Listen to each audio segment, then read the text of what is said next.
ahead and grab the hubcap and gently tug away. Using a 19mm socket, we're going to go ahead and remove the lug nuts. Go ahead and grab the wheel, remove it, and set it aside. On the top of the strut here, there are 3 nuts right on top. I'm going to go ahead and remove these. Using our 15mm ratchet wrench, let's get those out.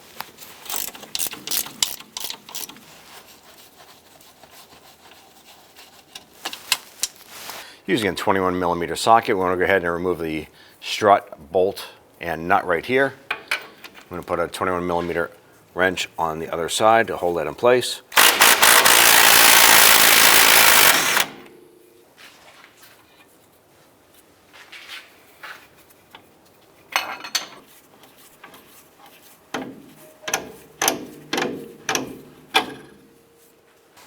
Using our 15mm socket, we're going to go ahead and remove the nut on the lower link. I'm going to go ahead and pop that out. I'm going to go ahead and grab that strut, pull it forward. Go ahead and rotate the wheel out so we have a little bit of flexibility here. So I'm going to go ahead and work the strut off to the side a little bit here.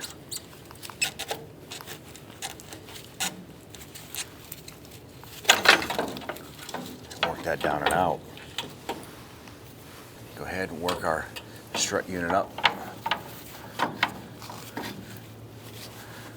Just kind of rotate it up into position.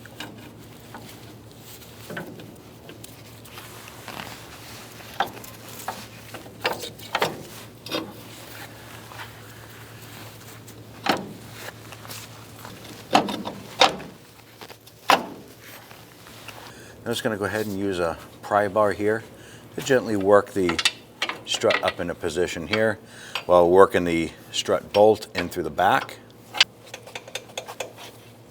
Once that bolt is started in, we're just going to give it a quick little bonk to get that pushed through. And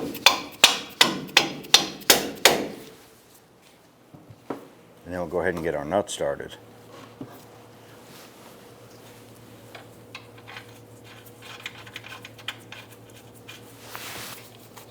Go ahead and get our sway bar end link lined up.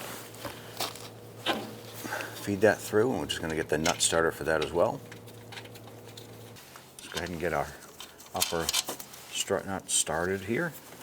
And we'll go ahead and snug them down. Now I'm going to go ahead and torque these nuts to 20 foot-pounds. And repeat for the 2 rear. Now we'll go ahead and tighten up the end link nut here.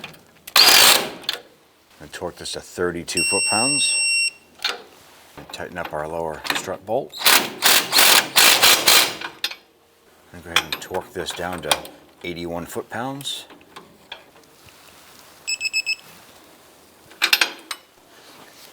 Go ahead and install your wheel. And go ahead and get all your lug nuts started by hand. Go ahead and snug these down. I'm going to go ahead and torque the lug nuts down to 103 foot-pounds. Do this in a crisscross or star pattern.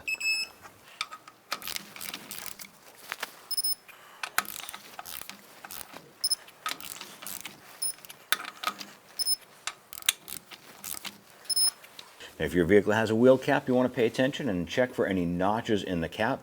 This is going to be the spot where you want to line up with your valve stem. Line that up. Press it on. At this point here, go ahead and go down and get your alignment done.